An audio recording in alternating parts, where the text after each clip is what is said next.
time and time again. They slip up very few times. How do you get them to slip up in this game 3? That's the scariest part. Like, this team just doesn't really have weaknesses. Their most underwhelming performance was a second place at TI. That was the point of weakness for them in the year, really. Yeah. Like, tough luck, better luck next time. Well, this is next time, and guess what? They're right back at top, right? This, as you said, truly an unstoppable team. The patch cannot hurt them. The changes cannot stop them. Their opponents do not matter, apparently. It's just unless your team's good.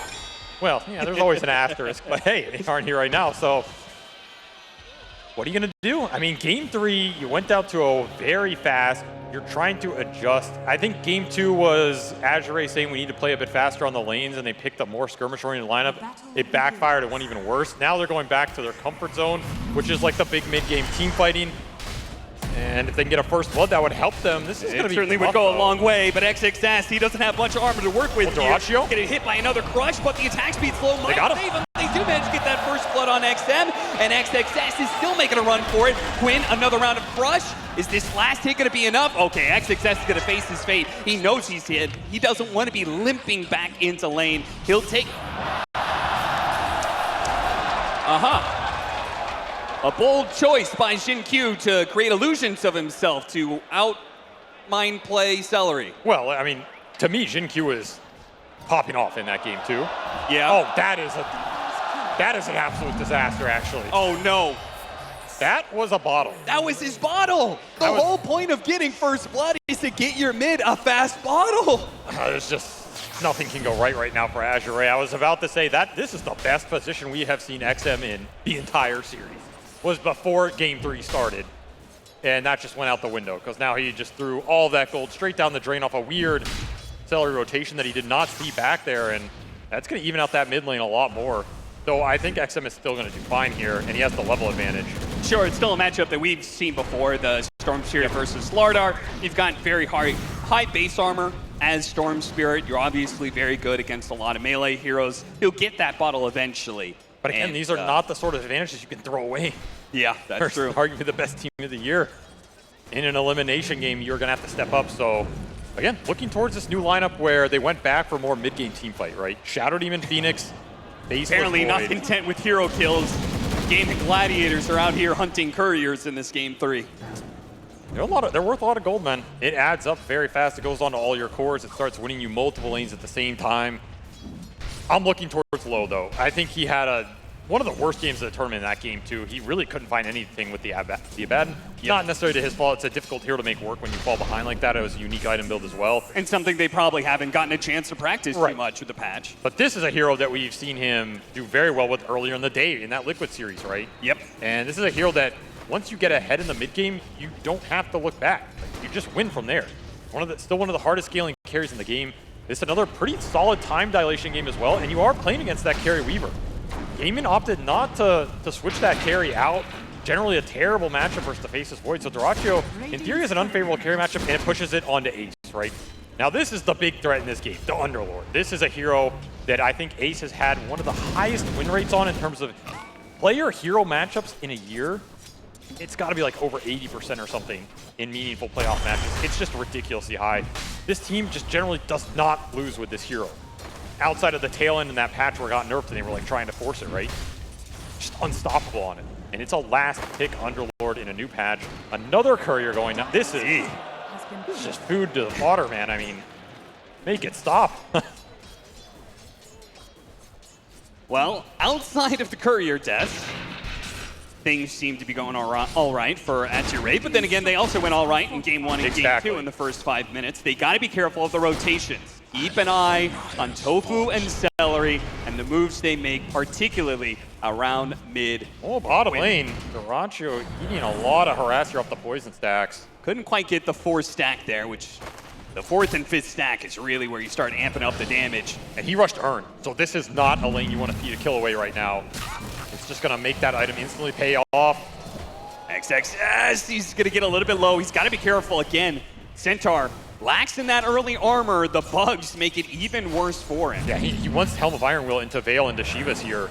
They're really going for it, but that hit is not going to be enough. Xin-Q is, getting gotten some serious hits on the stacks here. It's just can't quite get the important one, which is that 4th and 5th one. That was a big range creep, though.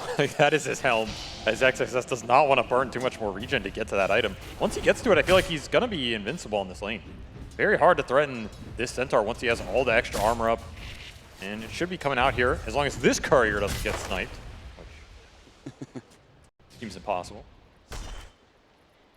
But lanes, as you said, generally going okay for Azure Rays. They have the whole series. That hasn't really been their problem in like the first 5 minutes. It's been this 5-minute mark to the 15, where things have just gone off the rails and Gaimin have just upped the tempo, upped the pressure.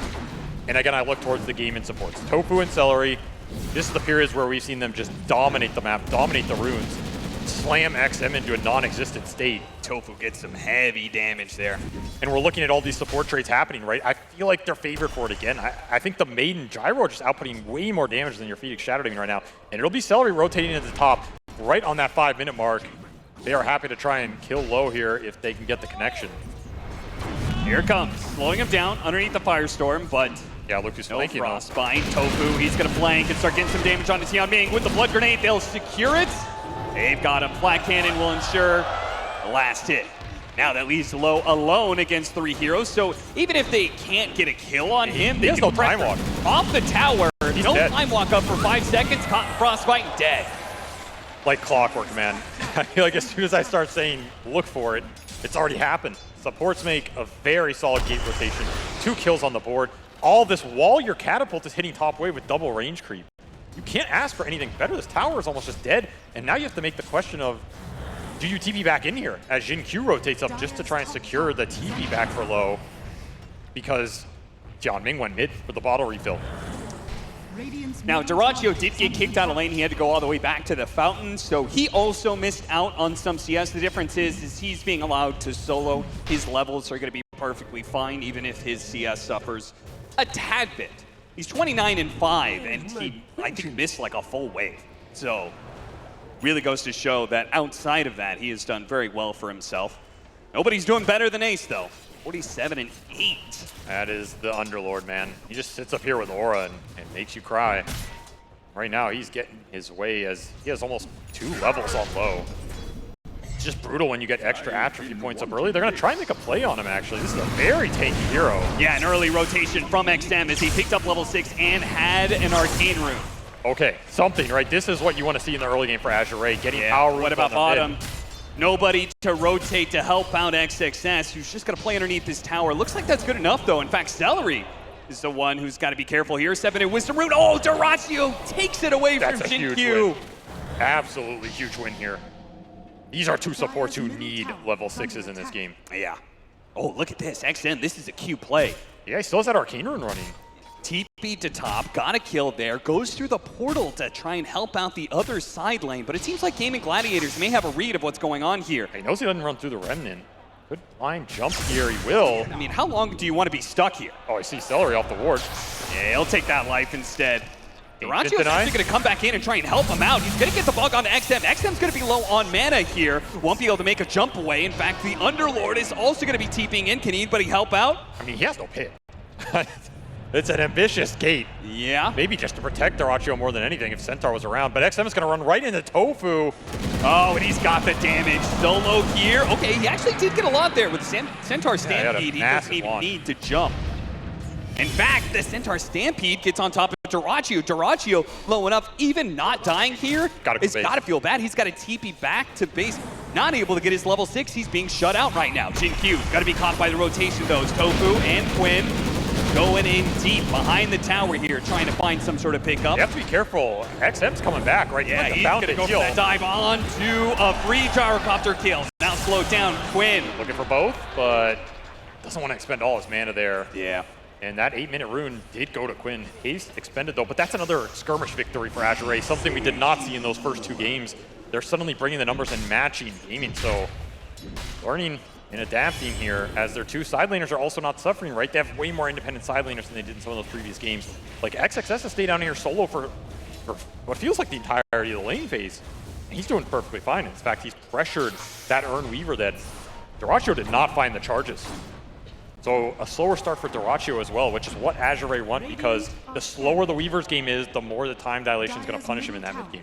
Yeah. And right now they're all right.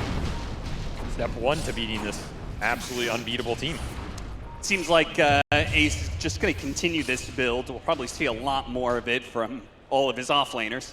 This is something I expected to happen, right? Like, anytime you put a ring or a helm into an offlaner build, people are going to try and abuse it. Because the early region item is just way too good on the lane. Yeah. So now it's kind of just a question of, like, which offlaner can you go Veil into later Shiva's on? Rundle, it's got to be a great one. He likes the magic amp. It's another aura for the team. Helm is great for the hero. And then you get a Shiva's later. You just stack up the damage reduction. I point to Ace in that game, too. I feel like he was the largest teamfight impact in that game on that Primal Beast because of the build. The early Shivas into the Ags just did way too much work. I mean, Shiva's was already an item that so many of these offlaners wanted to build eventually. Once you took it away from it being an intelligence-based item to now being a general stat item and armor. Look at the numbers going into mid here. Heavy rotations for sure, but Azure have made this read, and they are going to respond with all 5. Ace is going to complete his teleport, sure, but the rest of Azure is all here, and he's underneath the tower. He's going to be pulled back in. They've got the Chronosphere on the 2 supports as well, so they'll finish off the offlaner. Now Low looks for another one. That's going to be Celery. Stuck deeper in the river. He's going to make a run for it, but the Stampede will run him down. Can't outpace that. Azure are done getting outnumbered in this series. I can tell you that much. That was the discussion backstage. Do not let them get a numbers advantage on us in all of these skirmishes. Like, this is a team that brought their level 6 Weaver to that rune fight, brought the Underlord through the gate. That's a 5-man move for Gaimin. Azure respond accordingly. The initiation and the jump just isn't as solid this time for this lineup. And this Chrono gets the job done, right? You lock Ace in the back, you get both supports, stall out the fight. Time dilation did not hit everybody here, so maybe you will a little bit of follow-up, but that's as good a team fight as you are going to get at this stage for Azure. And you get Low involved. So now he gets a lot more XP out of that. Can't help but thinking that Gaimin Gladiators just being way too bold in all their choices, right? I mean, the weird rotation, Dyrachyo going behind that tower and bottom, got him, out of lane for a long period of time. Ace willing to go through that teleport in the first place. I mean, to end up underneath tower.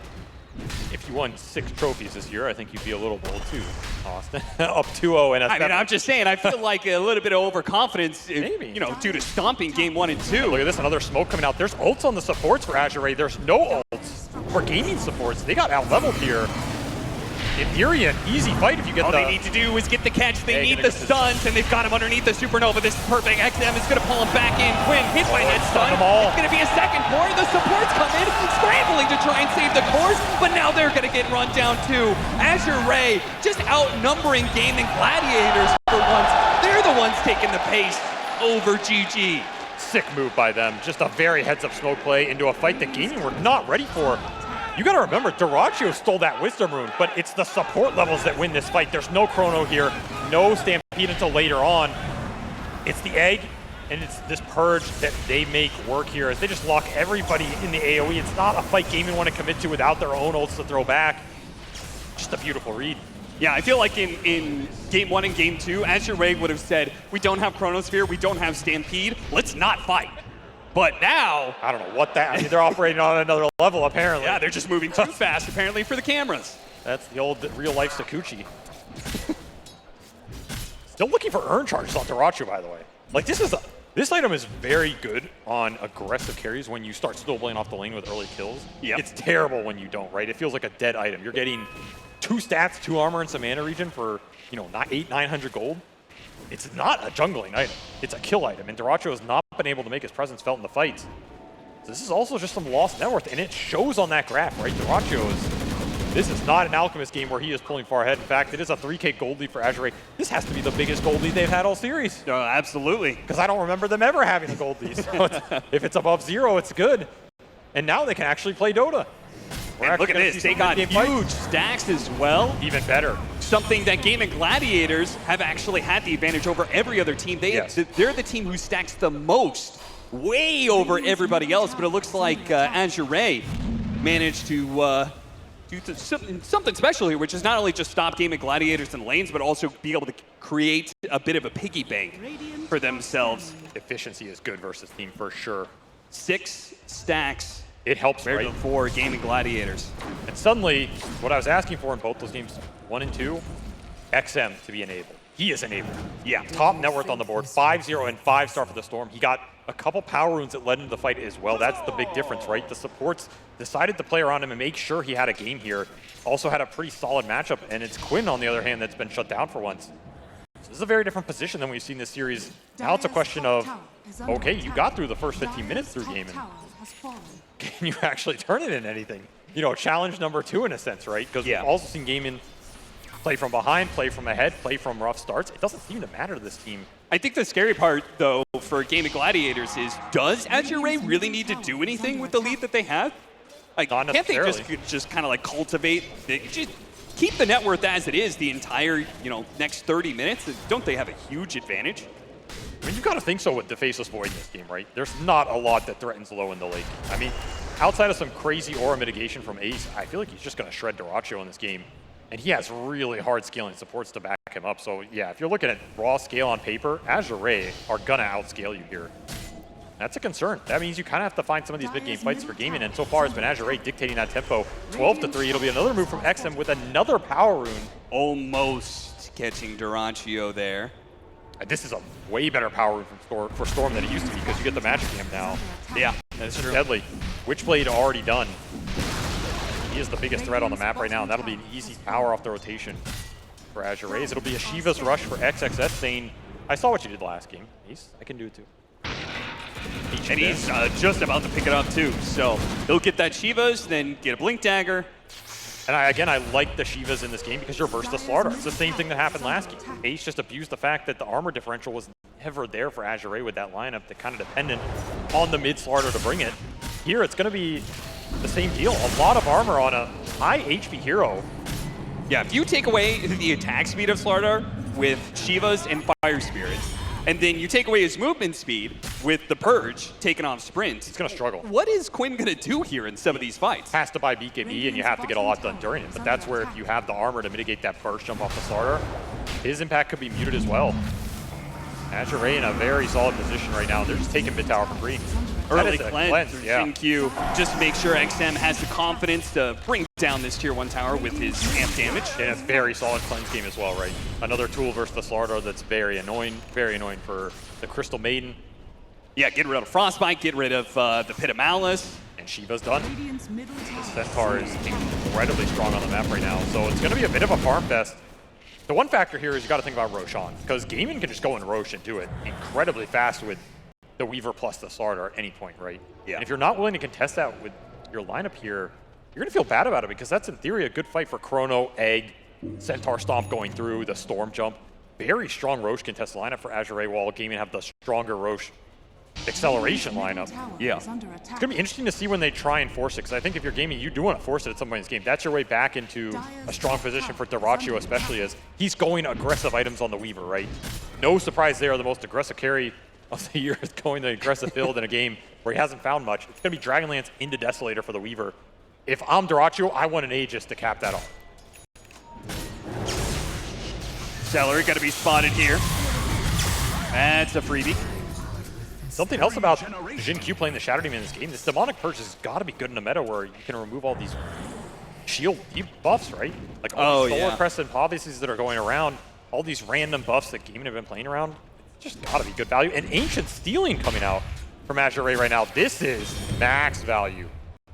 Not something Gaimin are used to giving up here. You talked about the stacking that came out. Those are stacks straight into Azure's pocket. They are finding a lot in this game 3. Protosphere finally going to be put to use here. Dota2, but he doesn't have enough damage. Not solo anyway. The rotations are going to come out from Gaimin Gladiators now to look for a punish. Low gets rid of the bug, and Celery is a bit too far behind to really punish him too much. Jiaming baiting in Tofu as XM. He'll find the kill instead.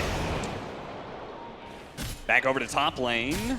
Azure. Gaimin Gladiators want to continue to try and find these pickoffs, and they will manage to get it onto Xin Q. Not able to get off anything there, and now he's brought Jiaming into the mix, who doesn't have dive just yet. He does have Egg, though, and he's got 2 cores waiting. They're baiting it. A perfect opportunity to be able to turn this whole stick around and be able to get some kills. Ace and Quinn both going to be low, but Azure not able to focus one of them down fast enough. They'll collect the Underlord now. Underneath the freezing field, though, going back in onto the Phoenix, but he managed to get a dive away. Dyrachyo looks to be able to hunt him down. XXS is going to try and cover his support, though. Wait for the arrow, but he got him on the stomp, up to the high ground.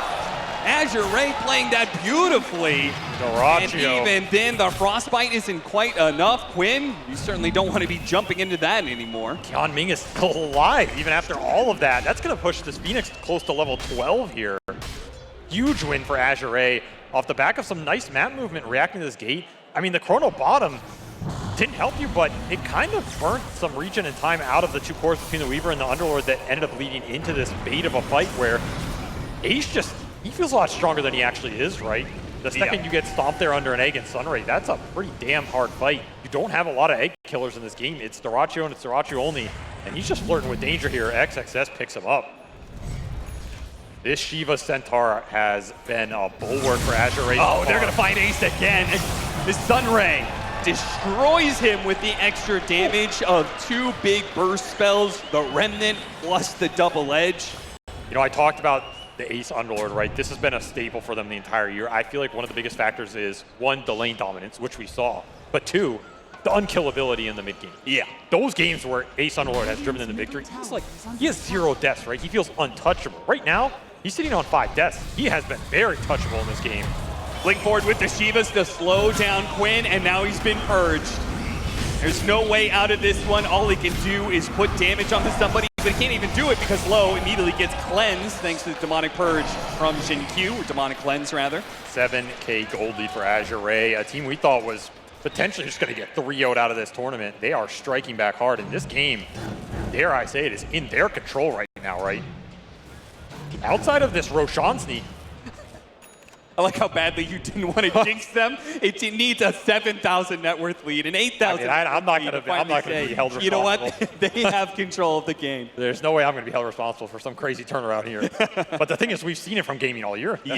That's the scary part. Even when you're ahead against this team, a lot of times it might not matter. So, which is where you got to be careful about these next objectives, right? The Roshan that keep speaking of. Don't let Gaimin Gladiators sneak that, but also, you know, don't give them a free fight inside the pit either. Or if you let them sneak it, get something for it, right? You just don't want to let Gaming walk in the Roche from this map position and get it for free, which their lineup can do. Because that is a great fight with the Chronosphere. As long as Low has Chrono up in this game, I think that move is very difficult. Another reason you don't want to end up in a bad fight, right? You end up in a fight where you use Chrono Egg, you get nothing out of it. That's going to be our opening for Roshan. So just keep playing around XM. He's incredibly strong, still having a perfect game. 5-0 and 10 on the Storm, looking for an early BKB. Tofu's having quite the fun little time here. He's just farming up neutrals on Azure Ray's side of the map because he had that lane ward in the first place. Good catch, though. Azure Ray did manage to find that one. I mean, you have to split right now. No way you're winning a 5-on-5. And it'll be an early gem out of Azure Ray as well. They bought it on Tianming, gave it to XXS here. Yeah, this is nice because the Phoenix is just having such a damn good game, right? It's almost on par with Quinn. Do not see that often. He'll have Shard and Solar Crest ready. This is a solid map position to be in. And again, if you believe in your scale with the Faceless Void, you're not necessarily in a rush either, right? It's almost here, though. The BKB on Quinn, I think that's really the biggest timing for Gaimin Gladiators. I'm not sure what else you're really going to be playing for. It's got to be this. Dyrachyo went for the Maelstrom over the Deso, and he's going for the Shard. So his damage is going to be decently high in the fight for his net worth if he can stay alive. And it's got to be on the back of Ace's Aurus, which he's looking for the pipe. And he should have pipe off this camp, but instead, this Aura got delayed so much on the Underlord, it's going to be Azure Ray just forcing the Roshan in the pit. And again, if they're comfortable doing this without losing too much HP, which the Solar Crest helps you do that, a very tough contest here. This is going to be a pit of death right now for Dyrachyo, who has no defensive item on the Weaver. Yeah, they're scrambling to get in here. In fact, they're going to get here, but the Roshan's already dead. They got that BKB timing, but they don't hit the window fast enough. Well, they're just going to run into Dyrachyo. Maybe confused what's happening right now. Like, is this a fight? Is this... Yeah, am I chronoing this guy? Like, what's going on here? Roshan goes Azure Ray's way. A very strong Aegis on the Faceless Void. Now he can play for 2 lives, perhaps 2 time dilations. Gotta remember, if these fights go long after BKBs and stuff, time dilation is very good here. Another reason you want the burst coming out from Gaimin to be as high as possible. That's true. All 5 of their heroes have very low cooldowns. Yes. That time dilation, you're right. It's going to wreck the ability. Like, Chronosphere is great, but time dilation is what makes Faceless Void in a lot of games. This is one of them. It absolutely will win you the fight if everybody's on even footing post debuff immunity. Well, they've got the advantage. Aegis, big net worth lead. Now it's just a question of how do you take these objectives? When do you take them? Can you find pickoffs? These sort of things help. Celery, once again, going to be found in this mid area. And another amp damage rune bottom. That'll go into XM's pocket here. Pickoffs lead to runes, lead to map control. And right now, Gaimin, this is your pipe Underlord timing. Panel talked about it. It's a great pipe game for Ace. This is a very powerful aura. But you have to be able to force the fights. Traditionally, Gaimin would do that by being ahead, forcing objectives, making the enemy go into them. I don't think that's going to happen this time around, right? It's going to have to be an aggressive move, and that is way harder for this Underlord to make. So for now, it's continuing to dodge. Split the map, try and even out this net worth advantage. It's slowly building for Azure, but nothing crazy. Quinn? You gonna find him? I guess. Oh, he's just gonna run into him here. Hey, find him now. Blink away. Fast reaction there from Quinn. And he's gonna be forced into it. They go back for Tofu instead. They get the guaranteed kill. Whereas Quinn... Yeah, that was a smart call from XM. I mean, you either choose the gyro or force the BKB. He chose the gyro. And meanwhile, Low just 1v2ing up here. Does have Chronosphere still, and he's gonna drop it. He goes for the kill on Duracio. Does he have the battle? Stampede is the extra bit of damage required. Now he's out of mana. This is gonna be a bit awkward, but of course he has the Aegis. The rotations are coming out. XXS and Xiaomi are gonna help him out against Ace. And Low can start going back to work. Crush lands onto the two of them, but because the cleanse, Lowe's is perfectly fine on HP. No chance of losing the Aegis. Celery is gonna be found by Jin 2. You can't get away. Trapped in here with me, my friend, as he will clean him up with some extra poison stacks, and they get to choose who they gave it to. I mean, surely you sure get it to this Jin Q, is right? very cathartic for Jin Q. Having an opportunity to slowly work down this support who has been a nuisance in this series. Some sweet revenge for once, and now this game is just spiraling out, right? Like, you're losing your chances to come back in this game off the auras and the Weaver small damage items. It's not going to get easier from here. Big damage upgrade now. Parasma complete for XM. And we have seen Storms just pop off damage-wise with this item in the tournament. Mjolnir completed for Low as well. The division on him. The Sunray keeps it the entire time, and XM, you chased him right into the mid player. Every kill you give up is more D-warding XXS gets to do as well, as that is the last defensive ward for Gaimin. They have one bottom lane, but that's it. They see nothing right now. They have not seen a rune for days. How are you going to kill anything? Now with an Aghanim Scepter done on Shin Q, so he has multiple demonic cleanses to throw down. 2 defensive spells, 2 aggressive ults that can also break here. You're going to break this Underlord. You're going to break this Slardar. Just makes the teamfight even easier. And Low, he does not need Chronosphere right now. No, he'll just run down Tofu. A little bit of help there from XM. Collects the godlike spree and straight to the tier 3s. They are done messing around right now. They want to take an early Rax against Gaimin. Show that you can indeed lead here. XXS is just way too tanky, man. Like, what do you do to them? He has 30 armor on a Centaur this early in the game is ridiculous, right? That's supposed to be the weakness of this high HP game frontliner. Does not seem exposable right now, and I mean, Duracio is hitting with a Blightstone. Not doing the trick. No, it's not. That little bit of damage he puts in, immediately gets healed off, then a time walk does the rest. They'll preserve the Rax here. They will. Aegis is expiring. Low did not want to get caught out in some weird position, though. They've got Tormentor and Wisdom Rune that they can both take away from Gaimin Gladiators. Very true. And again, the way they're going to win this game is not off Rax, right? They're going to win it by just sheer teamfight domination. Yeah. Be a heart for XXS, and Hexes on the board for the Storm and the Phoenix here. They're both working towards them. Again, your window to come back in this game is closing, right? It's not some crazy late game time you're going to get up to Duracio. It has to be a team fight soon, while Ace's auras can still give you some hope. It'll be a I think smoke. the Hyperstone on Quinn says a lot. Yep, this is the smoke to to come back. It has to be this one. It's like, I just need to output as much damage as quick as possible, get a pick off somewhere, but XXS! Oh, Didn't get time lapse. Brick wall, you're not getting through this. In fact, you're not getting away either. Locked inside the chronosphere with the supernova to boot. They will get annihilated in this fight. They still have the freezing field. Dota2's gonna play off of that one, but it's not looking good. Gaimin Gladiators gonna buy back on some of the heroes, but there's nobody left in the fight. By the time they TP in, everybody's gone. And GP is home.